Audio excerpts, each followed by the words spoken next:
All right, look, it already came. Here we go. Here we go again, and there's the box with the parts from Stefano's.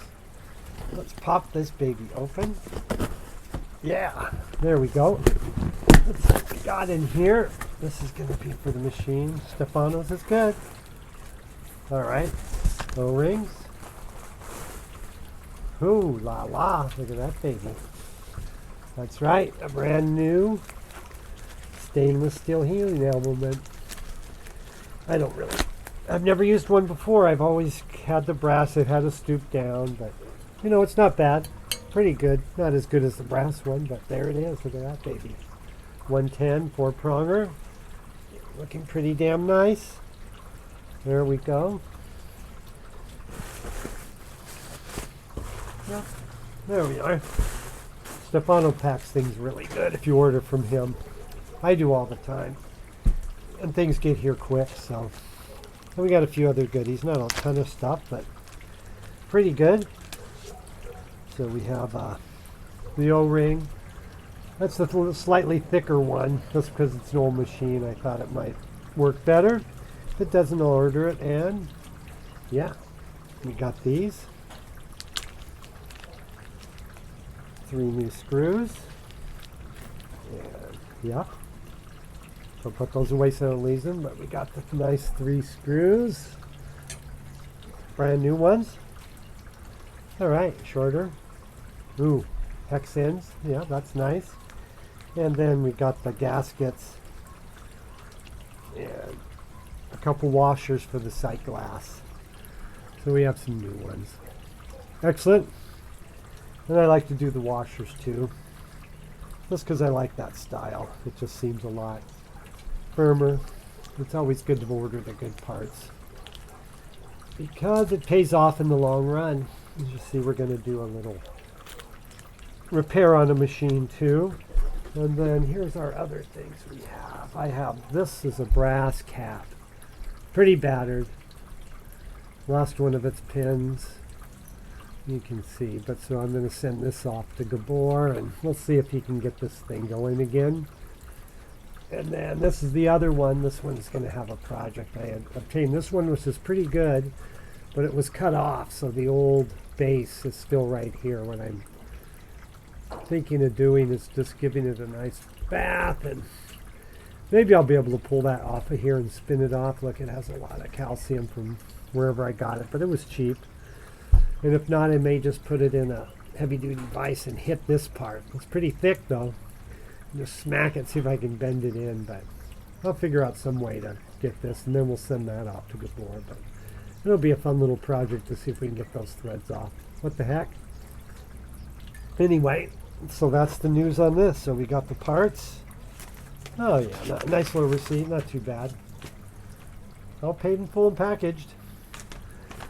That's right. I don't owe them any more money. I never owed them money. But anyway, so there's our parts. That's looking pretty good. And I'm going to put this back in here. And then we'll go. And we'll do a couple other things here. Today I got one other little project and then a nice little fun escapade to do. Excellent. Okay, the next thing is an old Goldie. This was the first pressure gauge I put on. This is one of the ones you get on sale. They're not expensive. It's a little adapter and the gauge come together, but you can see I take this off. If they ever hit, just roll that out a bit, and there it is. And that was always troublesome with leaking and trying to get the gauge to face forward. So this is the one I'm using now. I use on almost everything. And then you can see, look at this is the other one. You know, they're inexpensive. They come, you get the gauge and this adapter, but the other adapter is almost the same price as the gauge and adapter, but look at how much better it is. Deeper. And we're just going to put this one on. It's just so much easier to line up the gauge, and you have a lot more thread area, but there it is. It's a pretty simple thing, but let's bring her up to steam and we'll see if it leaks. I used my favorite little sealer there. That can be expensive, but God, that tube will last you a long time. Probably forever. You'll never get any more. You just use a tiny bit, but there we go. This is an old cap style, so it went up to a pretty high pressure, but no leaks. And let's just step out, and this is always how I do my coffee. We're going to grind it with the Apollo, and this will show you about how long it takes me to grind about a shot, a little more than a shot. You have that nice little top. Sometimes I got to shake it up a little. That's just the way it goes. And we're just going to do a little real time. I'm not worried about weight. I like to do things by the flow and feel of it. It's just the way I like to do it. And this is my little traditional single pull. Lots of times I do a double one, but then I used a lot bigger basket. But we'll go ahead and steam the milk up out here, and we'll see it in real time.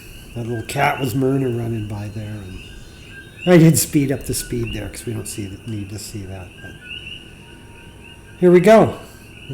I just like the flow and feel. I don't want it to be an exact, even though I get pretty good. We might even be able to always tell the same grams each time weighing or not, but I just like the flow of it, just to do it how it's supposed to be. And sometimes those subtle differences with each coffee are what make it fun to do, because can you really make it perfect every time? And if you did, would it be any good just to have the same thing? So I like the little fluctuations of the day and mood, and this is really how I do it. And Apollo's nice. I don't have my little funnel here. It's inside, but I'm going to do it here. I should really get another one of those just for the cart. We're going to use my Musa Tamper, the black one. This one's nice too. I'm using this out here now. I like to switch out. I have a couple of them, so I switched out to that one. And it's a grind, fine tamp, semi-light. I tamp a little harder out here because of the give of the cart. While inside the counter is firmer, so I have to tamp a little lighter. And always remember to put your bottom on, because you can ask Uta. I have wandered around out there a couple times, grinding away, pontificating about something, and just leaving grounds everywhere. But anyway, always put your bottom back on. That's always the best idea. And we'll go ahead and do the next one. It doesn't take long. It's really fun, and it's good for you just to grind that up. And these are excellent grinders. I mean, this one just goes and goes, and I'm grinding some pretty rich, medium dark roast beans here that are a pretty large bean, and this thing handles it like a beauty. There goes Myrna out again. Probably went for a treat. And we'll do this one. This portafilter has the double spout, so I usually just do the basket by itself on those. You can do it the other way, but then you got to balance it, and you might poof it over. But the other one's a bottomless. That one I just do together. This one I do this way, and they all come out the same. I don't know if the portafilter really makes a difference in the end, but I do like the bottomless. But the other ones are fun too, so I just like to use both. There goes the bottom on. That's the best idea. And there we go. We're going to bring these babies back up to steam. And I like these cups. These are the little smaller ones. We use the bigger ones sometimes with the double pull, but these are my favorite cups, and they're a perfect size, and a perfect size for a single pull. And everything's flowing good, and I just do it by feel. I don't worry about temperature and timing things too much, but I just know how it's going to come out, and it's going to be pretty good, if not perfect. And you can just spin them down like that. Well, that's the whole fun thing. If you're not doing that, you might as well just have a push button that just does it for you, but I don't think that's for us. But anyway, there we go. Now we'll just go ahead and mix them up. They both came out good, and usually Uta doesn't like much sugar, if any, so we'll make one of these with sugar and one without, just because sometimes in the afternoon I like one with sugar, and I'll shoot that thing down and whip out another one maybe with a little less. I don't know. Sometimes I'm in a different mood, so I put in a half, then another half. I'll put in just a light teaspoon for me, and a little bit of a baby sometimes, and then we'll just whip them up, and that's just the way we're going to flow in the Lanai. And I'm not a latte arter. I would spend too much time doing all that if I was weighing. And not that that's a bad way to do it. It's however you want to make it is the whole thing. And however it comes out for you. And that's my fancy little stir that's I ordered. And a Kickstarter. I don't know if it's really that necessary, but it was fun to get. And there we got it. Nothing better. I like a little saucer, and we'll have it the really nice way. Be all sophisticated, and voila. And there we go. And that's the whole fun of our machines. Or mine anyway, and there we go. And now we're just ready for a nice afternoon. So.